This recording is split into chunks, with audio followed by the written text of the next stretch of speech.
Hello नमस्ते welcome to high legal.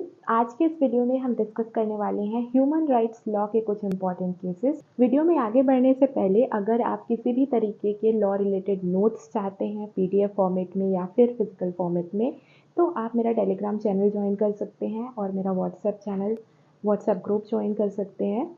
इसका link आपको डिस्क्रिप्शन बॉक्स में और कॉमेंट बॉक्स में मिल जाएगा।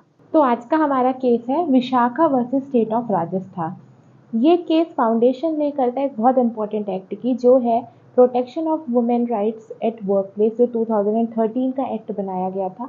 इसी केस की वजह से ये बनाया गया था। इस केस का बैकड्रॉप समझने के लिए हमें पहले एक पुराना रेप केस समझना पड़ेगा, जिसकी वजह से एक्चुअली विशाखा गाइडलाइंस आती हैं और इसकी वजह से वुमेन एट वर्क प्लेस वाला जो एक्ट है फाइनली 2013 में बन के तैयार होता है। तो चलिए देखते हैं होता क्या है। ये जो पुरानी घटना है 1992 की, उस वक्त एक भवरी देवी नाम की सोशल वर्कर थी जो कि साथिन के रूप में काम करती थी। गवर्नमेंट ग्रास रूट वर्कर थी और इनका काम था बाल विवाह रोकना, यानी कि चाइल्ड मैरिज को प्रोहिबिट करना। तो राजस्थान स्टेट गवर्नमेंट ने एक मुहिम चलाई थी कि जो ग्रास रूट वर्कर्स है, जो लोगों के साथ घुल मिल कर के रहते हैं, उन लोगों को ही साथिन का खिताब दे करके उन्हें ये काम करना है कि उन्हें चाइल्ड मैरिजेस को प्रिवेंट करना है। तो उसी में एक भवरी देवी भी थी।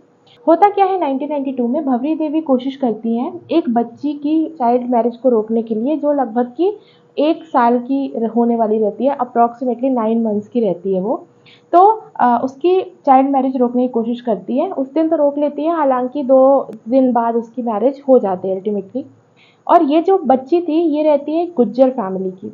तो जो उन्होंने ये मैरिज रुकवाने का ट्राई किया था, इसकी वजह से जो गुज्जर फैमिली रहती है वो उनसे काफ़ी पिस्ड ऑफ हो जाती हैं और उनके खिलाफ काफ़ी एंगर दिखाती है। उनको काफ़ी ह्यूमिलिएट किया जाता है और सोसाइटी से उन्हें बेदखल कर दिया जाता है। तो ये सब चीज़ें होती हैं। उसके बाद 22 सितंबर 1992 को क्या होता है, भवरी देवी अपने हस्बैंड के साथ में अपने खेत पे काम कर रही होती है। तभी 5 आदमियों ने उन पर हमला बोल दिया, उनके हस्बैंड को बहुत ज़्यादा पीटा और 5 आदमियों ने उनके साथ में भवरी देवी के साथ में गैंग रेप किया। अब इसके बाद शुरुआत होती है उनके बहुत सारे लंबे संघर्ष की। सबसे पहले एफआईआर रजिस्ट्रेशन कराने में उन्हें बहुत प्रॉब्लम्स आती हैं, क्योंकि जहाँ की ये घटना है, भटेरी विलेज करके एक गांव था, वहाँ की घटना है।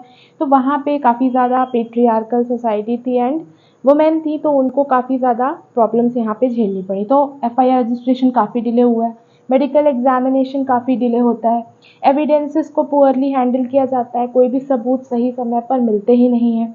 एंड इसकी वजह से होता क्या, अल्टीमेटली सारे अक्यूज्ड अक्विट हो जाते हैं। हाई कोर्ट में अपील होती है, जब तक हाई कोर्ट में हियरिंग होती है तब तक 2 ऑलरेडी मर चुके होते हैं, 3 बचे रहते हैं, उसे भी क्योंकि प्रॉपर एविडेंसेस थे नहीं तो वो भी अक्विट ही हो जाते हैं। ये कहानी सबको लगा था ख़त्म हो जाएगी, लेकिन होता क्या है, एक आर्टिकल छपता है एक न्यूज़पेपर में, राजस्थान पत्रिका में, उसकी वजह से ये केस वापस से लाइट में आ जाता है। और उसके वजह से कई सारी एनजीओज मिलके विशाखा नाम के हेड के अंदर में एक पीआईएल दायर करती हैं सुप्रीम कोर्ट में कि एक ऐसे एक्ट की ज़रूरत है जिसकी वजह से ऐसी महिलाओं को जो कि वर्क प्लेस पे है, जो कि कुछ काम कर रही हैं, उस जगह पर उनका सेक्सुअल हैरेसमेंट होने से रोका जा सके। तो यहाँ से शुरुआत होती है इस केस की। अब देखते हैं कि इसमें पेटिशनर और रिस्पोंडेंट के आर्ग्यूमेंट और जजमेंट हुए थे। देखते हैं कि इस केस में इश्यूज क्या क्या थे। तो पहला इशू था sexual harassment violets article 14, 15, 19 and 21। जो सेक्सुअल हैरेसमेंट होता है वुमेन के साथ में वर्क प्लेस पे, उससे हमारे आर्टिकल 14, 15, 19 और 21 विच आर फंडामेंटल राइट्स, इनका वायलेशन होता है। सेकेंड इशू यहाँ पे ये था कि role and responsibility of the employer, जो नियोक्ता है उसका क्या रोल है, उसकी क्या यहाँ पे रिस्पॉन्सिबिलिटी बनती है।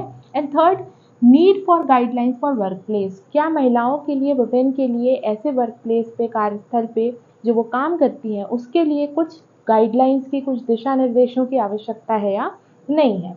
तो यहाँ पे पेटिशनर के आर्ग्यूमेंट यानी विशाखा एंड एनजीओज के आर्ग्यूमेंट क्या क्या थे। पहला ये था sexual harassment violets fundamental rights, यही कि फंडामेंटल राइट्स का वायलेशन होता है, इक्वालिटी नहीं है, डिस्क्रिमिनेशन हो रहा है, राइट टू लाइफ का वायलेशन है, फ्रीडम ऑफ स्पीच का वायलेशन है, ये पहला इशू था। नीड फॉर गाइडलाइंस, कुछ गाइडलाइंस की आवश्यकता है जिनका पालन हो।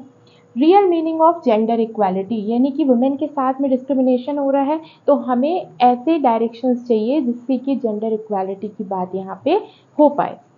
तो यहाँ पे रिस्पोंडेंट के आर्गुमेंट क्या थे देखते हैं। एक्चुअली रिस्पोंडेंट ने यहाँ पे, जो उस वक्त के सॉलिसिटर जनरल थे, उन्होंने भी यहाँ पे स्टेट को सपोर्ट ही किया और प्रैक्टिकल स्ट्रेटेजी बनाने में हेल्प की कि किस तरीके से हम ऐसे गाइडलाइंस लेकर के आएँ जिससे कि वुमेन के साथ में ऐसा डिस्क्रिमिनेशन ना हो। ओके, तो देखते हैं इसमें जजमेंट क्या आया था। तो जजमेंट यहाँ पे विशाखा के फेवर में ही आया था और सुप्रीम कोर्ट यहाँ पे एक अच्छी खासी गाइडलाइंस देता है। जब तक कि एक्ट प्रिपेयर नहीं हो गया 2013 तक, तब तक ये गाइडलाइंस यहाँ पे फॉलो हुई थी। तो क्या यहाँ पे गाइडलाइंस थी देखें। सबसे पहले कोर्ट ने यहाँ पे बोला कि सेक्सुअल हैरेसमेंट जो है वो एक्चुअल में वायलेशन है किसका, फंडामेंटल राइट्स का। और यहाँ पे कोर्ट ने बोला कि हमें कई सारे इंटरनेशनल कन्वेंशंस का यूज़ करना पड़ा है इन गाइडलाइंस को देने के लिए। देखते हैं क्या क्या गाइडलाइंस यहाँ पे दी। सबसे पहले एम्प्लॉयर्स ड्यूटी, यहाँ पे कोर्ट ने कहा कि एम्प्लॉयर की ड्यूटी है, नियोक्ता की ड्यूटी है कि वो इंश्योर करे कि उनके इंस्टीट्यूशन या ऑर्गेनाइजेशन में किसी भी प्रकार का वो डिस्क्रिमिनेशन ना हो। Secondly, measures for prevention, her employer की रिस्पॉन्सिबिलिटी होगी कि वो अपने इंस्टीट्यूशन में कुछ ऐसे मेजर्स बनाए, जैसे कि वो पेनल्टीज बना सकता है, सर्कुलर्स निकाल सकता है, जिससे कि इस चीज़ को, सेक्सुअल हैरेसमेंट को होने से प्रिवेंट किया जा सके। Thirdly, proceeding in case of misconduct, अगर मान लीजिए मिसकंडक्ट हो जाता है तो प्रोसीडिंग उस वक्त कैसे चलेगी, आईपीसी के अकॉर्डिंग वहाँ पे कंडक्ट कराई जाएगी। अब बीएनएस हो चुका है, हालांकि अब तो एक्ट ही आ चुका है हमारे पास में, तो these गाइडलाइंस का अब कोई मतलब नहीं है। देन आता है फोर्थ, अप्रोप्रिएट डिसिप्लिनरी एक्शन। ठीक है, डिसिप्लिनरी एक्शन लिया जा सकता है अगर ऐसी कोई भी घटना घटती है किसी भी ऑर्गेनाइजेशन में। देन रिड्रेसल मैकेनिज्म, रिड्रेसल यानी कि कैसे उनको सुना जाएगा, इसको कैसे सुलझाया जाएगा, इसके लिए एक मैकेनिज्म, एक स्ट्रक्चर बनाने की यहाँ पे बात कही गई।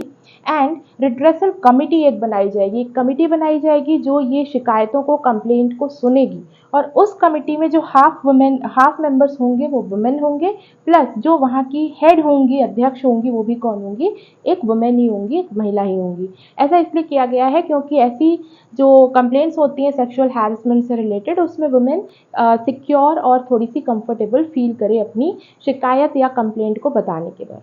तो ये गाइडलाइंस दी गई थी और ये तब तक फॉलो की जानी थी जब तक कि इसके लिए एक प्रॉपर एक्ट नहीं आ जाता, जो कि अब हमारे पास ऑलरेडी आ चुका है, वुमेन एट वर्क प्लेस वाला जो एक्ट है। ठीक है, तो ये था हमारा विशाखा का केस। मुझे पूरी उम्मीद है कि आपको अच्छे से समझ में आया होगा।